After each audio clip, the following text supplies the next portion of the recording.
El P6 es el juego de fútbol que todos jugamos cuando niños, cuando jóvenes, cuando adultos, cuando todo.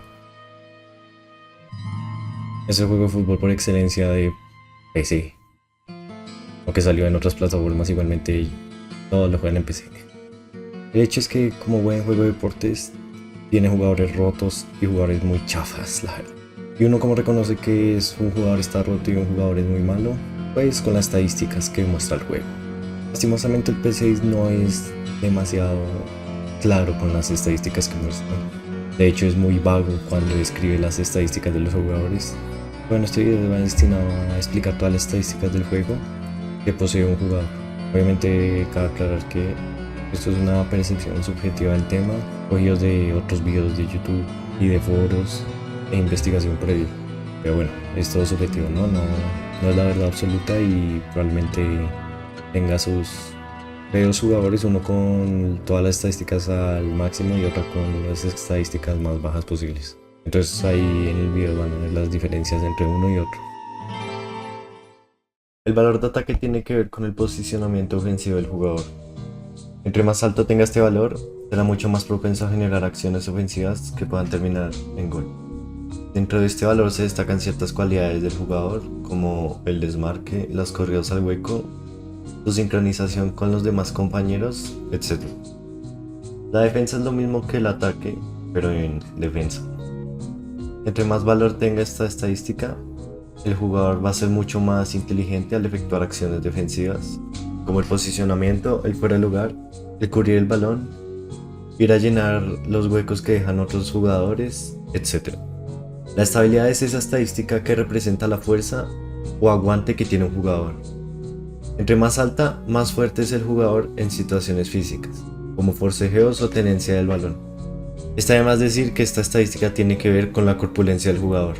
Si un jugador es alto y pesado, pues es más probable que esta estadística esté muy alta. En cambio, si el jugador es muy ligero, pues es probable que esta estadística la tenga demasiado baja. La resistencia es como decir la estamina del jugador. Esto indica si el jugador va a aguantar los 90 minutos o por lo contrario se va a cansar mucho más rápido. Evidentemente se va a cansar mucho más rápido si uno usa mucho ese jugador y se lo manda a correr mucho o si dispara mucho, todo eso tiene que ver. Pero digamos que esa resistencia dictamina cuánto va a aguantar un jugador o cuánto aguante tiene físicamente hablando. La velocidad máxima se refiere al tope de velocidad que puede alcanzar un jugador al correr. Entre más alto el valor, el jugador va a alcanzar una velocidad punta mucho más alta. La aceleración tiene que ver con el tiempo en el que el jugador alcanza el tope máximo de su velocidad. Entre más alto tenga el valor de esta estadística, le costará menos tiempo llegar a su velocidad máxima. La velocidad máxima y la aceleración tienen que ver entre sí. Si el jugador tiene la velocidad máxima subida pero tiene una aceleración baja, va a dar lo mismo porque no va a llegar al tope de velocidad en el tiempo adecuado. Para que entiendan, sería como un tren que inicia muy lento y en su velocidad máxima alcanza, no sé cuánto alcanza un tren, no sé, 180 km por hora, algo así. En cambio, si tiene la aceleración muy alta, va a ser como un Fórmula 1, que inicia muy rápido y tiene la velocidad muy rápida. Es algo así.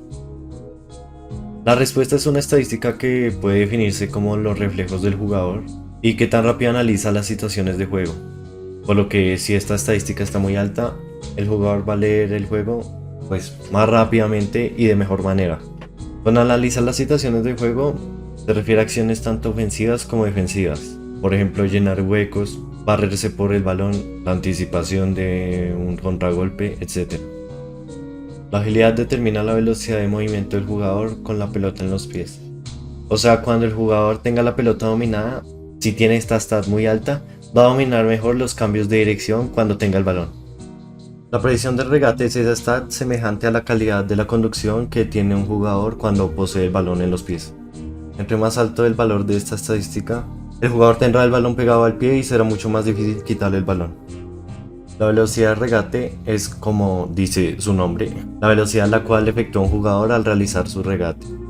Valores altos significan regates mucho más rápidos, pero no necesariamente los regates serán mejores. Si se quiere un regate bueno, es preferible tener estas dos estadísticas subidas, la predicción y la velocidad de regate, pero no una sola, porque va a dar lo mismo. En la precisión de pase corto, El jugador que tenga este valor alto tendrá un porcentaje de pase mucho más efectivo. Bueno, sobra decir que solo funciona con pases cortos. Es obvio, ¿no? La velocidad de pase corto es la velocidad efectuada al realizar un pase a corta distancia. Entre más altos los pases serán mucho más difíciles de interceptar por los rivales. Lo mismo que el regate, si esta estadística está subida al máximo, los pases van a ser mucho más rápidos pero no mucho más eficaces. Para eso toca tener la predicción de pase corto alta. La predicción de pase largo es exactamente lo mismo que el de pase corto pero con pases mucho más lejanos. Para añadir información a este apartado, con predicción de pase largo se refiere a los pases de círculo y de triángulo, y los de pase corto son los de X. La velocidad de pase largo, lo mismo, la velocidad alcanzada al realizar un pase largo. Para añadir, la estadística de velocidad de pase largo, predicción de pase largo, puede ir bien acompañada con la aceleración y velocidad del jugador al que le vaya el pase. Es obvio, ¿no? Si el jugador, el delantero, el extremo, lo que sea, es muy rápido, pues el pase va a ir mucho más rápido. La precisión de disparo determina la precisión en la pegada del jugador. Si esta estadística tiene valores altos, el jugador mostrará una tendencia a anotar con mucha más facilidad. Obviamente, toca apuntar, ¿no? O sea, no es que uno le pegue y el jugador mágicamente vaya a pegarle al arco, al ángulo, no. Uno tiene que apuntar con el joystick para que ese tiro vaya a donde es. Si uno apunta muy bruscamente, obviamente el tiro se va a ir a la mierda y pues va a fallar el gol. La potencia de disparo es básicamente la fuerza con la que el jugador patea el balón. Entre más alto el valor, más potencia tendrá el disparo y en consecuencia el portero tendrá que tener más habilidad para poder atajarlo. Otra nota acá, por mucho que tenga esta estadística al máximo, si el portero tiene buenas cualidades de portero y buen posicionamiento, evidentemente la va a poder tapar. Entonces no es un error del juego que el arquero pueda tapar balones, así el jugador que lo patee tenga 99 de tiro, bueno, de potencia de disparo. La técnica de disparo es una estadística un poco confusa, pero mírenlo como la calidad con la que le pega el jugador, o bueno, dicho de otra forma, es como el jugador acomoda el pie para disparar.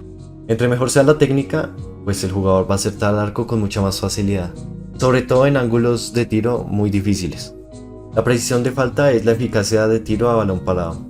El juego este es un poco raro a la hora de calcular los tiros libres, puesto que a veces uno presiona el botón de tiro y acierta y algunas veces no acierta.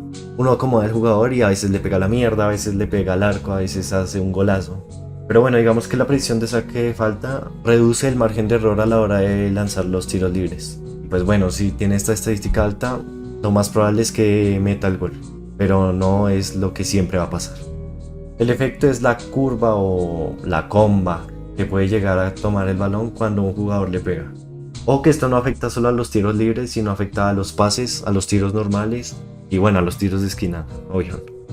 Con el cabezazo se refiere a la eficacia del jugador al tener que rematar con la cabeza.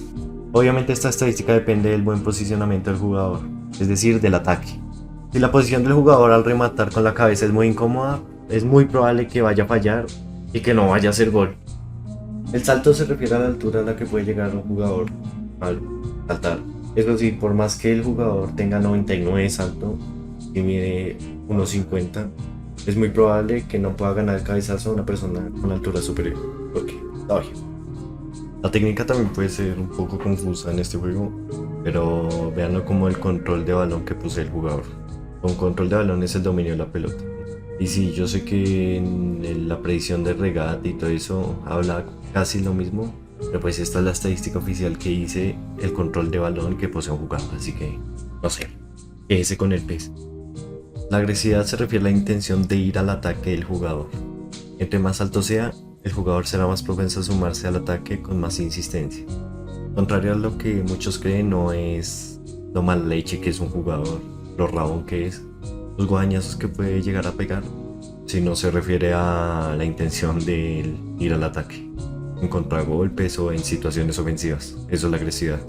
La mentalidad es otra estadística un poco chafa. Al igual que la vida real, es la actitud que le pone el jugador ante situaciones de suma presión. A ver, con la actitud que pone el jugador me refiero a que el jugador va a ser mucho más solidario situaciones ofensivas y defensivas. Entre más mentalidad tenga el jugador, pues va a ser mucho más sacrificado en marca, va a ir mucho más al ataque, va a pegar más, así esté cansado, etc. Las cualidades de portero determinan el agarre del balón que tiene un portero. Obviamente esto es exclusivo de los porteros, ¿no? No. Pero si uno de un jugador de campo tiene esta estadística alta, pues puede jugar de portero. Lo dicho, que se refiere es al agarre del balón cuando un jugador rival hace un remate. Es decir, que el posicionamiento y la inteligencia del portero tiene que ver con otras estadísticas, como la defensa. Hay que tener en cuenta que por más de que esta estadística esté muy subida, si el jugador tiene una potencia de tiro muy alta y una técnica de tiro muy alta, igualmente va a ser gol o es muy probable que vaya a ser gol. Creo que el juego tiene una tendencia a favorecer a los rematadores más que a los porteros. Pues eso, ¿no? El trabajo en equipo consta de que el jugador que tenga esta estadística con valores altos participará de mayor manera en jugadas colectivas. También se refiere a la organización del equipo tanto en ataque como en defensa. Un ejemplo es el fuera de lugar, el cubrir el hueco, las triangulaciones, los pases largos, los pases al hueco, todo eso es trabajo en equipo. Es una estadística un poco chafa, sí, pero esto es lo que hay, ¿no? Así lo dictamina el juego, entonces no sé. Ok. Estabilidad. A ver, hay dos tipos de estabilidad. La primera ya la expliqué. Y esta estabilidad que voy a explicar es como la forma física del jugador. ¿A qué me refiero con la forma física? Básicamente se refiere al físico del jugador para jugar uno o más partidos. Esta estadística es solo relevante cuando uno va a jugar copas o ligas, Liga Pro o todo eso. Pero si uno solo juega partidos individuales, esta estadística no es muy relevante. La frecuencia del pie malo es qué tan frecuente usa el pie menos hábil el jugador. Esta estadística es mejor tenerla un poquito alta o lo más alta posible, porque si no el jugador va a disparar todo el tiempo con su pierna hábil. Así esté en una posición que no sea adecuada para el pateo del balón con la pierna hábil. Va a patear igual. Entonces es mucho mejor tenerla alta. La predicción del pie malo es la eficacia del jugador cuando patea con el pie menos hábil. Si tiene un valor bajo, todas las estadísticas se van a ver afectadas. El disparo, el pase, el control, el regate, todo se va a ver afectado con el pie menos hábil. Entonces es mejor obviamente tenerlo alto para que no se note la diferencia entre un pie y el otro. Para que lo entiendan, estas dos estadísticas, la de predicción de pie malo y frecuencia de pie malo, es como un nerfeo al pie. Es decir que entre más alto, menos diferencia va a notarse de un pie al otro. Y pues si lo tiene bajo, pues más diferencia se va a notar. Bueno, eso sería todo. En el juego también hay unas habilidades especiales o algo así. Es como la habilidad característica de cada jugador, dependiendo de en qué se especialice, pues. Pero bueno, ese video se hará después. Y ya, eso sería todo. Muchas gracias.